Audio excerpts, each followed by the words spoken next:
تو ہمارے نبی نے کیوں ان شرائط پہ معاہدہ سائن کیا کہ اگر مکہ سے کوئی شخص آئے گا تو اسے واپس کر دیا جائے گا, جبکہ مدینہ سے اگر کوئی شخص مکہ آئے گا تو اس کو واپس نہیں کیا جائے گا, اور اگلے سال حج کے لیے مسلمان جو ہے وہ آئیں گے, اور یہ کہ ایگریمنٹ کیا جائے گا اور دونوں ایک دوسرے کے جو بھی حلیف ہیں ان کے اوپر کسی بھی قسم کی جنگ مسلط نہیں کریں گے. تو کچھ اس اعوذ باللہ من الشیطان اللعین الرجیم, بسم اللہ الرحمن الرحیم, اللہم صلی علی محمد وآل محمد علی لعنت اللہ قتل امیر المومنین.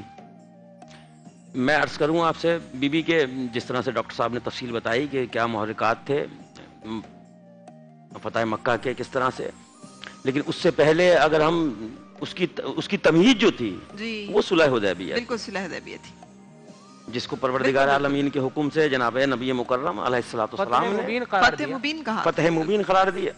ان فتحنا لک فتح مبین. اس میں ایک چیز میں یہ سمجھتا ہوں کہ حدیبیہ میں جو جناب نبی مکرم نے زمانے کو صبح و قیامت تک کے لیے بتا دیا کہ مسلمان نہ لڑنے کے لیے پہل کرتا ہے نہ جلدی کرتا ہے, ٹھیک, آخری وقت تک تمام انبیاء اور خصوصاً جناب ختمی مرتبہ علیہ الصلوۃ والسلام کی کوشش رہی کہ خون کا قطرہ زمین پہ نہ گرے. خون ناحق تو بہت دور کی چیز ہے, یہ اپنے دفاع میں اگر خون گرے تو وہ جائز ہے گرانا آپ پہ, لیکن میرے نبی نے اس رحمت للعالمین نے یہ بھی گوارا نہیں کیا جہاں تک ہو سکے اس سے بچ کے نکلا جائے. تو اس حد تک پہنچے آپ کہ آپ نے ان کی شرائط پہ مانا کہ تم اپنی شرائط رکھ لو. جی جی, میں جنگ نہیں چاہتا, میں فساد نہیں سہیل چاہتا. بن عمر اتنا وہ اس ضدی انسان جس نے یہ کہا کہ میں بسم اللہ الرحمن الرحیم لکھنے کے لیے تیار نہیں, اس لیے کہ میں رحمان کو نہیں جانتا. حضرت علی کرم اللہ وجہ لکھ رہے ہیں اور وہ رسول پاک صلی اللہ علیہ وسلم کی چہرہ مبارک لکھ رہے ہیں. میں رسول اللہ نہیں لکھواؤں گا, میں آپ کو رسول اللہ مانوں, تو میرا آپ سے جنگ کس چیز کی؟ مولا کائنات نے قلم رکھ دیا, یہ کاٹ کیسے سکتا ہوں میں؟ جناب ختمی مرتبہ نے اپنے ہاتھ سے کاٹا, اور ختمی مرتبہ ہی کاٹ سکتے تھے, اور لکھا کہ یہ معاہدہ جو ہے محمد صلی اللہ علیہ وسلم بن عبداللہ, محمد بن عبداللہ کے درمیان, اور یہ سرکار دو عالم صلی اللہ علیہ وسلم, میں معذرت نہیں آپ بولتے ہیں پڑھنا نہیں آتا. حضور اکرم صلی اللہ علیہ وسلم نے خود اپنے دستے مبارک سے وہی حرف مٹایا صحیح جو رسول لکھا. حضرت علی مٹاتے تو پھر ایمان نہیں رہتا. انہوں نے کہا میں نہیں کر سکتا, سرکار نے خود وہی حرف مٹایا. یہ اس بات کی دلیل رسول مکرم صلی اللہ علیہ وسلم پڑھنا جانتے تھے, الحمدللہ لکھنا جانتے تھے. میں آپ سے عرض کروں کہ اور یہ کاٹ صرف نبی مکرم خود ہی سکتے تھے, اور کائنات میں کسی کی طاقت نہیں ہے کہ کوئی کاٹ دے. لیکن مصالحت کی انتہائی جو کوشش, جی میں آپ سے وہی عرض کروں گا, اس میں ایک بڑا دقیق نقطہ ہے اس کے اندر ہی, معاہدے کے اندر معاہدے تک پہنچنا. جیسا کہ ہجرت ہوئی ہے یا ہجرت سے پہلے جو مکے میں حال رہے ہیں, جتنے مذاہب تھے عرب میں, جتنے مذاہب تھے, سب کو اجازت تھی اپنے مذہب و مکتب کے حوالے سے تمام رسومات ادا کرنے کا. بالکل اس وقت سے لے کر اور آج تک آپ کو یہ چیز انڈیکیٹ کرے گی کہ روکا گیا تو لا الہ الا اللہ محمد رسول اللہ پر اس وقت بھی روکا گیا تھا اور آج بھی روکا جا رہا ہے. آپ کو بیچ میں تفرقے پھیلانے والے اس وقت بھی موجود تھے, آج بھی موجود ہیں. تو لڑائی صرف ہے ہی ختم نبوت پہ, توحید پہ تو کتنے ہی ہیں جو ہے وہ بالکل بالکل بالکل مشرکین کو وہ اتنے بت انہوں نے رکھے ہوئے تھے. آپ صلی اللہ علیہ وسلم نے جا کے بت نکالے, اس میں حضرت ابراہیم علیہ السلام, حضرت اسماعیل علیہ السلام, حضرت عیسیٰ علیہ السلام کی تصاویر بھی تھی. مشرکین ایک بت اللہ کا بھی نعوذ باللہ بنا کے رکھ لیتے اگر رسم اور اگر انہیں اسلامی طریقہ زندگی پہ اعتراض نہ ہوتا. اور اس میں ایک نقطہ اور بھی ہے, نظام حیات پہ اعتراض نہ کروں کہ اس میں ایک نقطہ اور بھی ہے کہ جب کوئی ملک, کوئی علاقہ, کوئی شہر فتح ہوتا ہے تو تمام چیزیں اس پہ مباح ہو جاتی ہیں, جاؤ مال غنیمت لو. لیکن میرے رسول نے دکھایا کہ میری فتح میں بھی امن ہے, میری جنگ میں بھی امن ہے. میں چنگیزیت, خدا نہ خواستہ چنگیزیت یا ہلاکو خانیت کے لیے نہیں آیا. جو اپنے گھر کا دروازہ بند کر لیتا اس کو امان ہے, جو ابو سفیان کا چلا جاتا ہے امان ہے, جو ہتھیار رکھ دیتا اس کو امان ہے. کسی کو ایک دفعہ بھی, میں کیا کروں, تفصیلات بہت ہیں اس کے اندر, وقت اتنا نہیں ہے. صرف بنیادی چیز یہ کہ اسلام کو سمجھنا ہے تو نبی مکرم کے جو غزوات ہیں اس سے نبی کے